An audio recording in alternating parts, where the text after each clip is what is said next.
The night my husband told me my parents were my problem, his mother was eating dinner I had paid for. Not just the dinner on the table itself, the lights above it, the apartment she and my father-in-law lived in, the insurance on my sister-in-law's car, the new roof they bragged about every time a storm rolled through town. All of it had been paid quietly and automatically from an account with my name on it. And yet, when I asked my husband Nathan if we could help my father after his surgery, he leaned back in his chair, folded his arms, and said in front of his whole family, "Your parents are your responsibility, Abby. My money is mine. Your money is yours." For a second, I thought I had misunderstood him. We were sitting in his parents' dining room on a Sunday evening. His mother, Gloria, had made pot roast and placed it in the center of the table like she was feeding royalty. His father, Raymond, had complained twice that the air conditioning was not cold enough. His younger sister, Vanessa, was scrolling on her phone the keys to a car I insured lying beside her plate. My father was 72. 3 weeks earlier, he had collapsed in the hallway outside my childhood kitchen after a minor stroke. Minor is the word the doctors used because he could still speak and still move his hands. But there was nothing minor about watching the man who once carried me on his shoulders struggle to button his own shirt.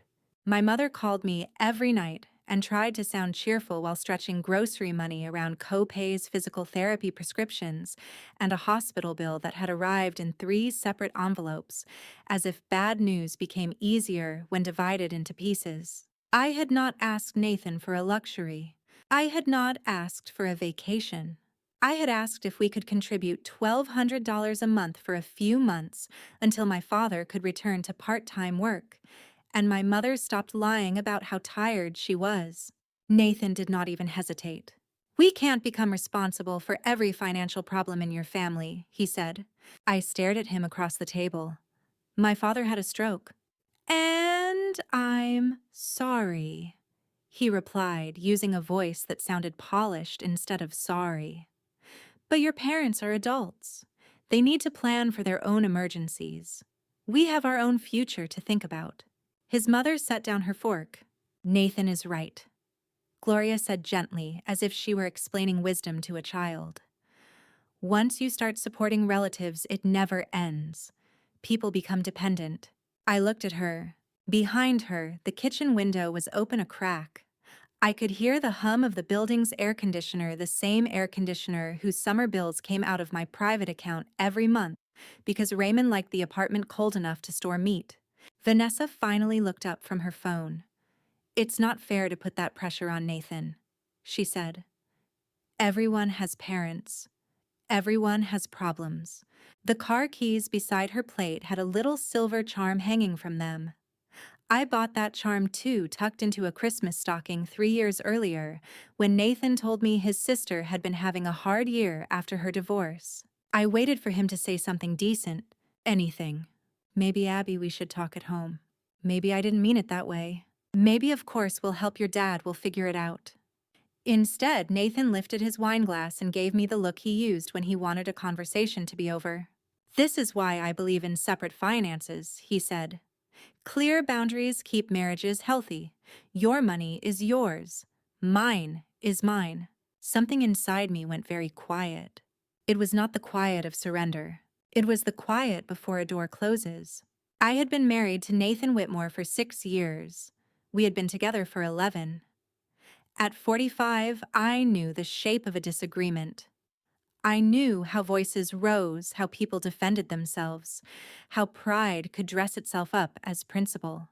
But that night did not feel like a disagreement. It felt like a verdict.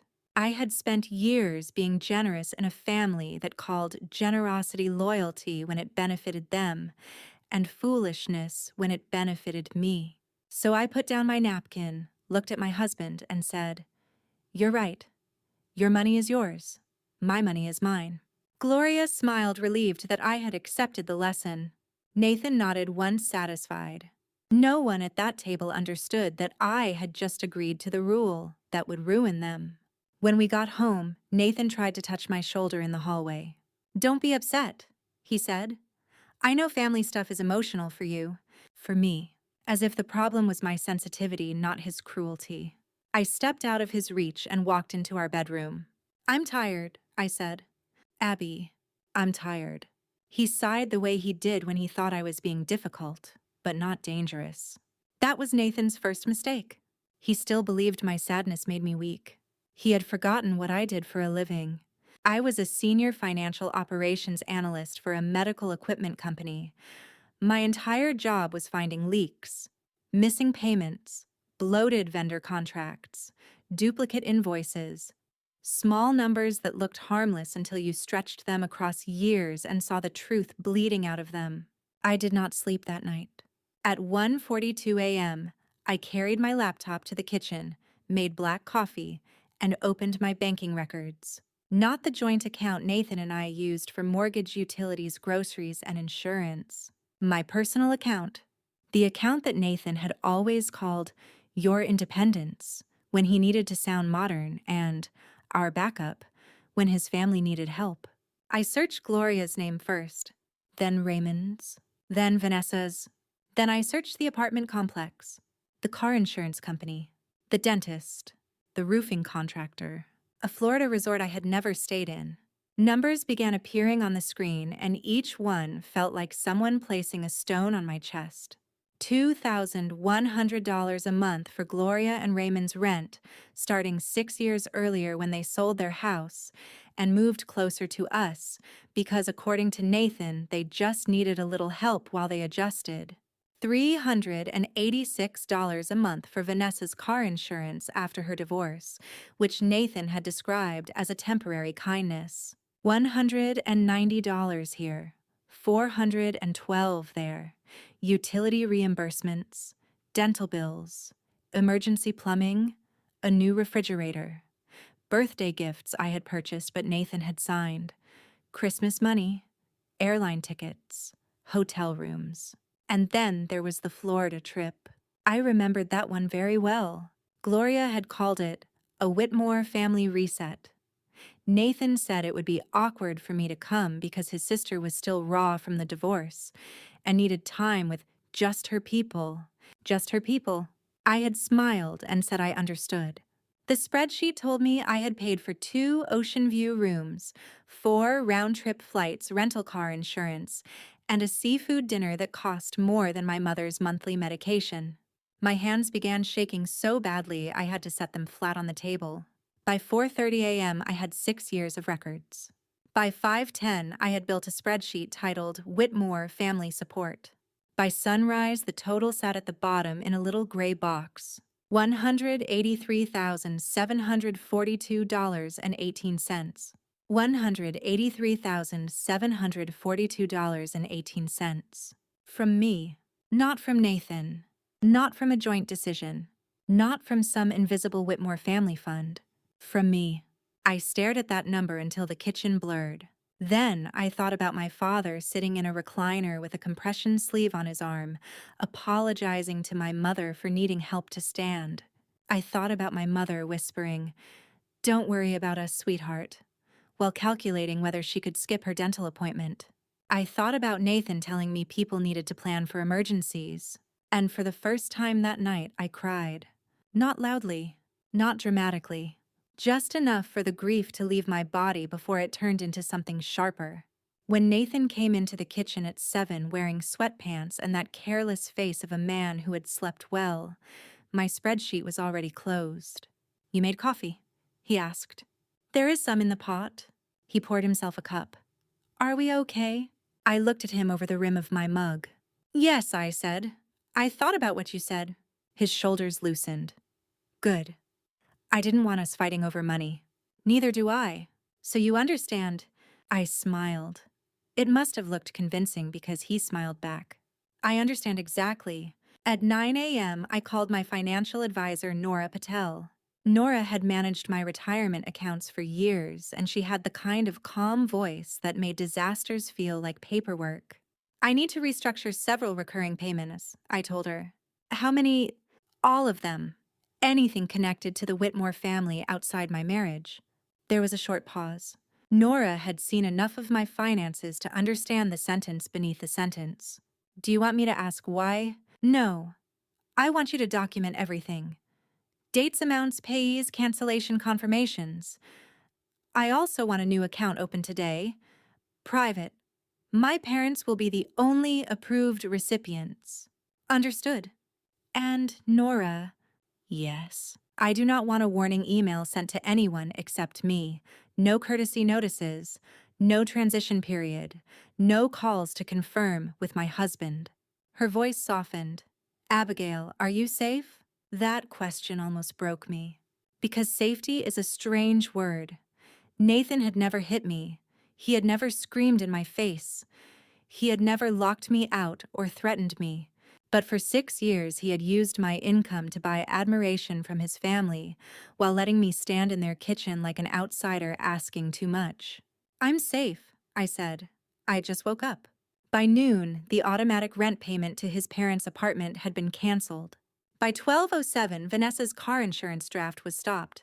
By December 19th, the utilities reimbursement was gone. By 12:34, the little monthly transfer to Gloria labeled household help disappeared from my calendar. At 100, I sent my mother $1,500. She called me 7 minutes later. Abby, honey, what is this? For Dad's therapy, and your prescriptions, and groceries. We can't take that much. Her pride hurt more than Gloria's entitlement. You can, I said, and you will. My mother's voice trembled. Your father will cry when I tell him. Then don't tell him until after lunch. He hates crying on an empty stomach. She laughed. It turned into a sob halfway through. After I hung up, I sat in my office with my hand over my mouth and understood something that made me almost dizzy. My parents, who had asked for nothing, felt guilty receiving help. Nathan's family, who had received everything, felt entitled to more. That was the moment my marriage changed. Not when Nathan insulted my parents. Not when his family agreed. When I realized I had mistaken access for love. On the 10th day, Vanessa texted Nathan while we were eating breakfast. His phone was lying face up between us. Insurance company says card declined. Did you change something? Nathan frowned at the screen. What is she talking about? I buttered my toast. Sounds like a payment issue. Her insurance is due. Then she should call her insurance company. He looked at me. It was quick, just a flicker, but I saw it. Fear. Then calculation. I thought we had that on auto pay, he said carefully. He cleared his throat. I mean, I helped her set it up years ago. From your account. He did not answer. I took a sip of coffee. Maybe she should plan for her own emergencies. Nathan stared at me for a full 3 seconds. Then he stood up, phone in hand, and walked out of the room. That night, he was unusually kind. He ordered takeout from my favorite Thai place. He asked about my father. He rubbed my shoulder while I loaded the dishwasher. Kindness after consequences is not kindness. It is negotiation wearing cologne. I said thank you and let him sweat. On the 18th day, Gloria called me. I let it go to voicemail. She called again. Then Raymond called. Then Gloria texted Nathan. Your father is upset. The apartment office says rent wasn't received. Did something happen with the transfer? Nathan was in the living room when the message arrived. I watched his face from the doorway. He stood very still. Then he said my name in a tone I had never heard before. Abby. I folded the towel in my hands. Yes. Did you cancel my parents' rent? There it was. Not the rent. My parents' rent. As if his family had a permanent claim on my bank account, and I had broken into their property by closing the door.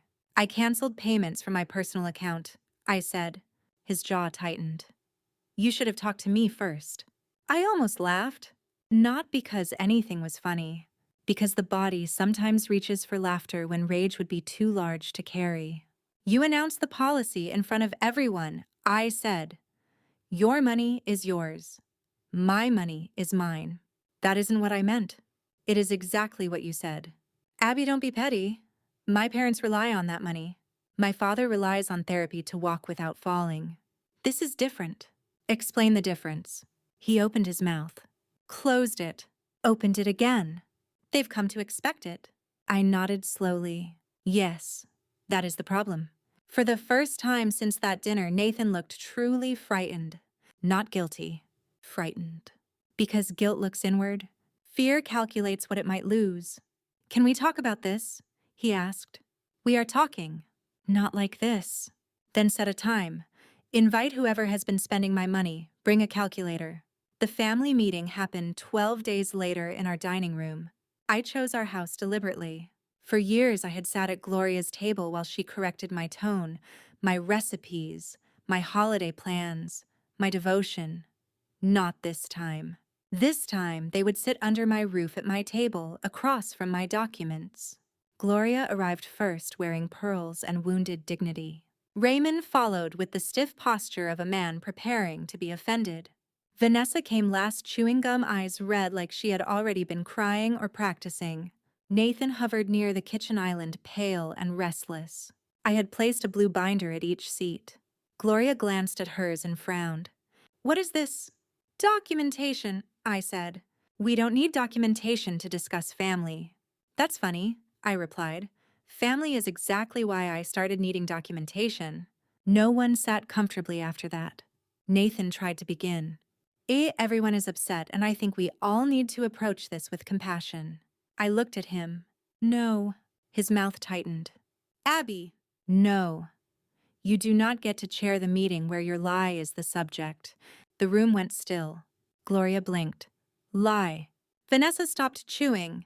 Raymond said, What lie? I opened my binder. The first page was a summary. 6 years, 72 months. Total paid from my personal account for the benefit of the Whitmore family, $183,742.18. I slid copies across the table. Gloria read the number, then looked up as if I had written it in another language. This can't be right. It is right. The supporting statements are behind it. Raymond flipped pages roughly. Rent? Yes. Our rent came from Nathan. No, I said. Your rent came from me. Nathan told you it came from him. Gloria's face changed.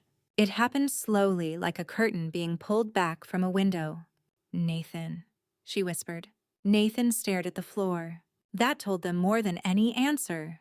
Vanessa grabbed her binder. What is this insurance section? Your car insurance, I said. $400 range in some months, lower in others. 6 years of payments after your divorce. Nathan said he handled that. He didn't handle it. He redirected it. From you? From me. Vanessa's face went red. For once, not with anger at me. Gloria turned pages with trembling fingers. The roof repair, she said. $4,000. Nathan said he used his bonus. Nathan received no bonus that quarter. I know because I prepared our tax documents. Raymond stopped flipping. The room felt smaller now. Truth has a way of removing oxygen from places where lies have been breathing comfortably. I looked at Nathan. Would you like to explain? He rubbed both hands over his face. I didn't think it mattered where the money came from. We were married. I felt something inside me crack, but I kept my voice steady. It mattered when my father needed help. He flinched. Good. I wanted the sentence to land exactly where he had placed mine. You stood in your mother's dining room, I said, in front of your parents and your sister, and told me my parents were my responsibility. You said your money was yours and my money was mine. And while you said it, every adult at that table was benefiting from my money. Gloria covered her mouth. Vanessa whispered, Oh my God. Raymond looked down. Nathan said, I was embarrassed. The words came out small. I almost missed them. What? He swallowed. I was embarrassed. You earned more. My parents always thought I was the one taking care of everyone.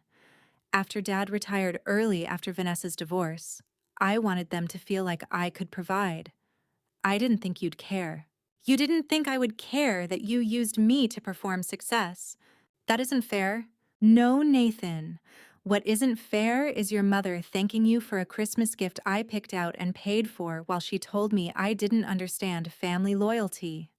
What isn't fair is your sister calling me selfish while driving a car I kept insured. What isn't fair is my father apologizing for needing $1,200 after a stroke while your family swallowed $183,000 and never asked whose blood it came from. My voice broke on the last sentence. I hated that it broke. Then I decided not to hate it. Some truths deserve a broken voice. Gloria began to cry. Abby, I didn't know. I looked at her. For years, I had wanted Gloria's approval the way a thirsty person wants a glass of water placed just out of reach. Now her tears sat on the table between us, and I felt nothing soft enough to offer them. No, I said. You didn't know because you did not want to know. Her face crumpled. That is cruel. Cruel was telling me that supporting relatives creates dependence while depositing my money every month. Cruel was letting me sit at that table like a guest in the family I was funding. Cruel was hearing Nathan insult my parents and saying he was right. Raymond spoke then quieter than I had ever heard him. She's right, Gloria. We didn't ask. As long as it came, we didn't ask. Gloria turned to him shocked. Raymond. He shook his head. No, I liked believing our son had everything under control. I liked not worrying. That doesn't make it honest. Vanessa wiped her eyes with the heel of her hand. I should have asked too, she said. But I thought, I don't know. I thought married money was just married money. Not when the wife is invisible, I said. Nathan finally looked at me. His eyes were wet now. Abby, I'm sorry. There are apologies that arrive like medicine, and there are apologies that arrive like smoke after the house has burned down. His was smoke. You are sorry because they know, I said. No. Yes. Because for 6 years you watched them thank you for my sacrifice, and you never corrected them. You watched me try to earn a place in this family by being useful. You watched your mother call me distant practical, not warm enough. And every month you let my money do the warming while I stood outside in the cold. No one spoke. I reached into the folder beside me and removed 3 pages. These are the new boundaries. Nathan stared at them. Boundaries. Yes, since you value clear finances. I placed the first page in front of him. 1. All support to your parents and sister from my personal account is permanently ended. I will not resume automatic payments, emergency payments, holiday payments, or reimbursements disguised as family favors. Gloria inhaled sharply. I placed the second page down. 2. I have opened a separate account for my parents. I will support them as needed. You will not question it, mock it, delay it, or call it emotional spending. Nathan's mouth opened, but I raised my hand. 3. If this marriage continues, we attend counseling and you provide full financial disclosure debts, credit cards, loans, personal transfers, and any promises made in my name. He whispered, if this marriage continues. Yes, if. That word changed the room. Until then, they had treated the issue like a broken pipe. Expensive, unpleasant, repairable. Now they understood I was not threatening the plumbing. I was evaluating the house. Gloria looked at me with panic. You can't leave over money. I almost smiled. I'm not considering leaving over money. I'm considering leaving because my husband built a family image with my labor, erased my name from every act of care, and then used the philosophy of independence to deny help to the people who raised me. Vanessa lowered her head. Raymond said, that is different. Yep, I said. It is. Nathan reached across the table. I did not take his hand. Abby, please, I can fix this. No, I said. You can participate in repair. You do not get to declare it fixed. For a moment, he looked like the man I had married, frightened younger, somehow stripped of polish. I remembered our first apartment, the second-hand couch, the way he used to kiss my forehead when the kettle whistled. I remembered believing that we were a team before I realized I had become a funding source with a wedding ring. Loving someone does not make their betrayal smaller. It makes the wound more intimate. Gloria asked, what are we supposed to do now? I turned to her. Live within your actual income. Raymond closed his eyes. Vanessa let out a small, bitter laugh, not at me, but at the truth. That simple, no, I said, that necessary. The meeting lasted another hour. There were tears, defenses, a few weak attempts to reframe the situation as miscommunication. I did not allow that word to stand. Miscommunication is when 2 people misunderstand the same information. This was concealment. This was convenience. This was 6 years of everyone enjoying a story they had no interest in verifying. When they left, Nathan remained at the table surrounded by binders. He looked exhausted. I looked at him and felt tired in a way sleep could not fix. "I thought you loved being generous," he said quietly. I leaned back in my chair. "I did." "Then what changed?" "Generosity requires consent. What you took from me was not generosity, it was extraction." He looked down. "I didn't see it that way. Because you were not the one being emptied." That night, Nathan slept in the guest room. I lay awake in our bed staring at the ceiling, waiting for grief to become simple. It never did. People think empowerment feels like fire. Sometimes it feels like nausea. Sometimes your hands shake after you say the brave thing. Sometimes you cry after you win the argument. Sometimes freedom arrives first as loneliness because the cage at least was familiar. The next morning, my father called. "Your mother told me," he said. His voice was thick. "Dad, please don't start." "I'm not starting. I'm just trying to say thank you without sounding like a fool." I sat on the edge of the bed. "You never have to thank me for being your daughter." He was silent for a long moment. Then he said, "I don't know what is happening in your marriage and you don't have to tell me. But I know you. You give until people think giving is your natural state. It isn't. It costs you. Make sure whoever receives it knows that." I covered my eyes. That was the first time anyone had said it so plainly. It costs you. By the end of the month, Gloria and Raymond had received a formal notice from their apartment complex. They were not evicted. There was time to correct it. But correction required reality. They moved 3 months later into a smaller place across town. No formal dining room, no spare bedroom for imaginary guests. Lower rent, older appliances, an air conditioner that Raymond learned to set at 74. Nathan and I started counseling in May. Dr. Morales had a talent for making Nathan uncomfortable with simple questions. In our second session, she asked, "What did you gain by letting your family believe the money came from you?" Nathan stared at his hands. "Respect," he said. "And what did Abigail lose?" He had to answer without my help. "Trust," he said at last. "Safety, a place in my family." Those words did not repair us, but for the first time he was looking at the whole damage, not just the bill. Later he began transferring money back to my savings every month. Not because I needed the money to survive, but because I needed repayment to exist in the same world where his lie had existed. He told his mother in front of me, "You need to thank Abby directly for what she did, and you need to stop acting like I provided what I did not provide." Gloria cried again. This time I believed some of it. But belief is not the same as access. I saw her on holidays. I answered some messages. I did not resume being useful. My parents used the account I created carefully, almost reluctantly. My father improved enough to walk the block with a cane. My mother sent me receipts even when I told her she did not need to. "It makes me feel honest," she said. That sentence stayed with me. Honesty had been missing from my generosity for so long that simple receipts felt like love. 6 months after the dinner where Nathan made his rule, Gloria called me directly and said the words she had avoided for years. She said she had accepted help without asking questions because the lie made her life easier.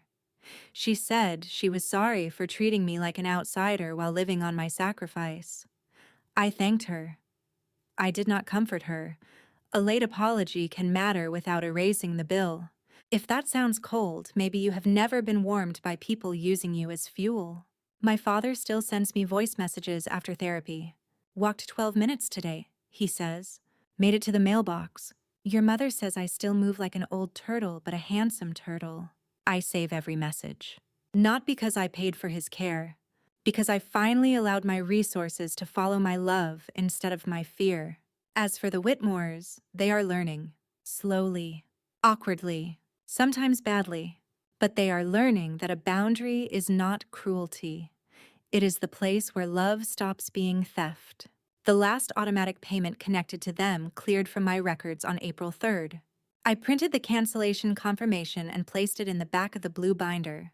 The page is still there. Sometimes when I doubt myself, I open it. Not to stay angry. To remember the night my husband gave me a rule and expected me to obey it only in the direction that served him. Your parents are your responsibility. Your money is yours. My money is mine. He was right about one thing. My money was mine. My labor was mine. My love was mine.